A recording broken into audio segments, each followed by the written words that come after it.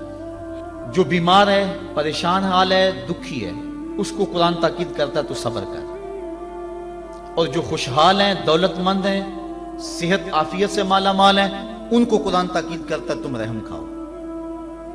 اور اگر مصیبت زدہ صبر کی کوشش شروع کر دے، اور جس کے پاس دولتوں کی، عافیتوں کی، صحت کی فراوانی ہے، وہ دوسروں کے دکھ بانٹنا شروع کر دے، تو آپ بتائیں کہ معاشرے کے اندر کتنا حسن پیدا ہو جائے.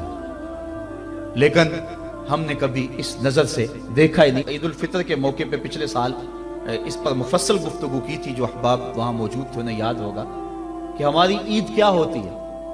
ایک طرف تو خوشیوں کے گہوارے ہیں اور دوسری طرف غم کے اندھیرے ہوتے ہیں اور ہم عید منا رہے ہوتے ہیں. ہماری عید جو ہے وہ غریبوں کو، پسماندہ لوگوں کو، پریشان، دکھی اور بیماروں کو، ان کو اپنی خوشیوں میں شامل کرنے کا نام حقیقی عید ہے. اپنی خوشیوں کو خرید لینا اور اپنی خوشیوں کا متوالا ہو جانا یہ ایک مومن کا مزاج نہیں ہے. وہ دوسروں کو ساتھ لے کے چلتا ہے. عید کے دن کلیجہ پھٹتا ہے جب ایک طرف امیر کا بگڑا ہوا بچہ گولڈن سیب کا ایک کونا کاٹ کے دوسرا کتے کے آگے ڈال رہا ہوتا ہے، اور دوسری طرف بیوہ کا غریب بچہ چھابڑی لگا کے آلو چھولے بیچ رہا ہوتا ہے. بچوں کے جذبات تو ایک جیسے ہوتے ہیں، وہ ایک طرح سے سوچتے ہیں. ہر بچہ بچپن میں بادشاہ ہوتا ہے. اگر امیر کا بچہ کھیلنے کو چاند مانگتا ہے تو یہ آرزو غریب کے بچے کی بھی ہوتی ہے. یہ عید کے دن بھی تفریق ہم نہیں مٹا سکتے. میں نے کرن نامی اس عورت کی مثال دی تھی کہ جس نے اپنے مزدور باپ سے کانچ کی چوڑیاں مانگی اور وہ کانچ کی چوڑیاں بھی فراہم نہ کر سکا تو اس نے خودکشی کر لی. بچی کی عمر 7 سال تھی. کیا وہ معاشرے کے کندھوں کے اوپر بوجھ نہیں ہے؟ اگر ہمسایہ بھوکا سو جائے تو نماز قبول نہیں ہوتی. اور آقا کریم نے تو یہاں تک فرمایا اپنے گوشت کی خوشبو سے ہمسائے کو تکلیف نہ دو. یا تو تھوڑا سا پانی زیادہ ڈال لو اور شوربے ایک پیالی ہمسایوں کے گھر بھی بھیج دو. اور اگر ایسا نہیں کر سکتے تو ایسے وقت میں وہ گوشت پکاؤ کہ ہمسائے کے بچے اگر مچل پڑے اور انہوں نے ضد کر لی اور غریب باپ ان کی ضد کو پورا نہ کر سکا تو ان کے دکھوں کا مداوع کس کے پاس ہے؟ یہ شریعت کا مزاج ہے. عید کے دن، عید کی رات جو موانست کی رات ہے، جو محبتوں کی رات ہے، دکھ لوگوں کے بانٹنے کی رات ہے، وہاں بے چراغ گھروں کا رخ کرو. اور جن کے گھروں کے اندر سکون اور طمانینت نام کی کوئی چیز نہیں ہے، جن کے گھر کے اندر خوشی نام کی کسی چیز کا بسیرا نہیں ہے، عید کے دن وہ دکھی گھر ڈھونڈو اور محبتیں جا کے ان گھروں میں تقسیم کرو. اور عید کی خوشیوں میں اگر ان کو شامل کر لیتے ہو تو یہ قرآن کا مزاج ہے. وَتَوَاصَوْا بِالصَّبْرِ وَتَوَاصَوْا بِالْمَرْحَمَةِ. ایک طبقہ جو ہے وہ بھی واویلا نہ کرے، دکھ آ جائے تو دکھ کو برداشت کرے. اللہ دکھ پر صبر کرنے پر بھی اجر رکھا ہوا ہے.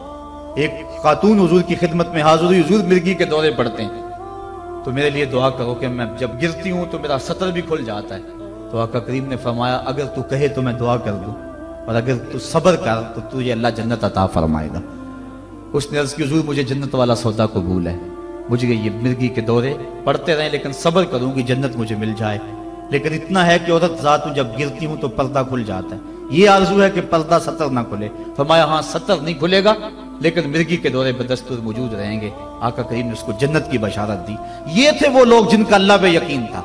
جنت کے وعدے پہ اطمینان ہے اور جنت کے وعدے پر اپنی بیماری کو قبول کر رہے ہیں.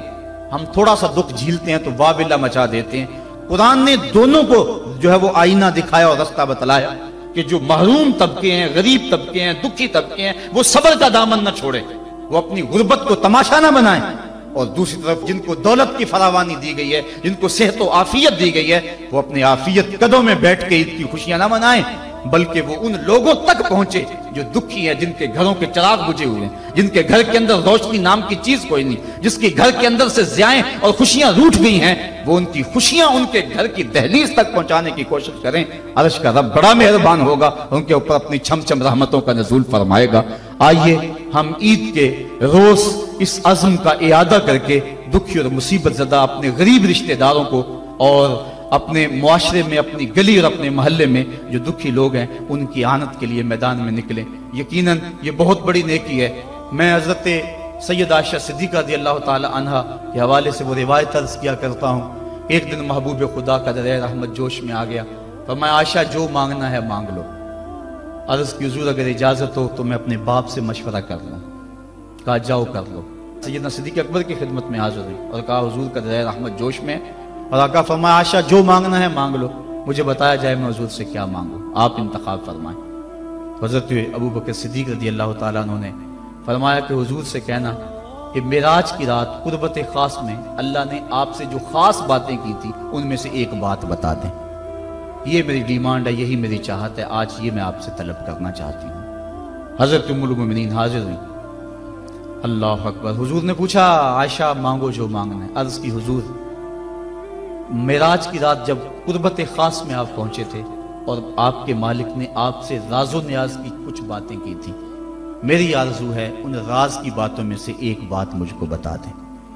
حضور مسکرانے لگے اس بات پہ کہ ابو بکر صدیق کا انتخاب کیسا ہے، اور پھر اگر وہ راز کی بات بتا دوں پھر راز تو نہ رہا، لیکن چونکہ وعدہ کیا ہوا تھا، فرمایا عائشہ سنو، جب میں قرب خاص میں پہنچا تو میرے مالک نے مجھ سے جو خاص باتیں فرمائیں ان میں سے ایک بات یہ تھی، اے میرے محبوب اگر تیری امت میں سے کوئی شخص کسی ٹوٹے ہوئے دل کو جوڑ دے گا تو میرے اوپر لازم ہے کہ بغیر حساب کے جنت عطا فرما دوں۔ حضرت عائشہ صدیقہ رضی اللہ تعالیٰ عنہ بہت خوش ہوئی۔ حضرت صدیق اکبر نے بتایا ہوا تھا کہ جو حضور کہیں وہ مجھے ضرور بتانا۔